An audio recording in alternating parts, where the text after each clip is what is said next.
আরে আমার কাছে সেই মজা লাগতেছে। আরে গুনগুন এগুলো কি খাইতেছে? ওরা তো কোনোভাবেই বুঝতে দেওয়া যাবো না যে আমি মানুষ। আমি এক কাজ করি, ম্যাজিক পাউডার দিয়ে ওর মতো ভূত সেজে যাই। এই তো ম্যাজিক পাউডার, তাড়াতাড়ি কাজটা সেরে ফেলি। এই তো আমি দেখতে পুরো ভূতের মতো হয়ে গেছি।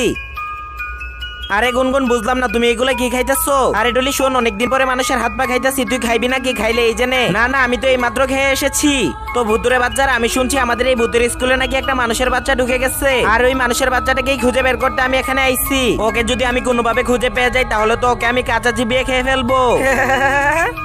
এক্ষুনি আমি মানুষটাকে খুঁজে বের করতেছি। তার আগে বন্ধুরা, তোমরা তো অনেকেই অনেক ভিডিওতে লাইক সাবস্ক্রাইব করেছো। আজকে দেখবো তোমরা তোমাদের পরিশ্রমিক বাবাকে কতটুকু ভালোবাসো। তোমরা যারা তোমাদের বাবাকে ভালোবাসো তারা ভিডিওতে একটি লাইক দিয়ে চ্যানেলটাকে সাবস্ক্রাইব করে দিবে। আর হ্যাঁ, কমেন্ট বক্সে আই লাভ ইউ বাবা লিখে যাবে। এই মেয়ে, তুই দাঁড়া, তোর হাতটা দে। আরে তুই তো ভূতি, তুই বস। এই মেয়ে, এখন তুই দাঁড়া, এখন আমি তোকে পরীক্ষা করব। বন্ধুরা, ও যে মানুষ এটা তো আমি জেনে গেছি। ওর সাথে কি করলাম সেটা দেখতে চাইলে কমেন্ট বক্সে পাট্টু লিখে যাও।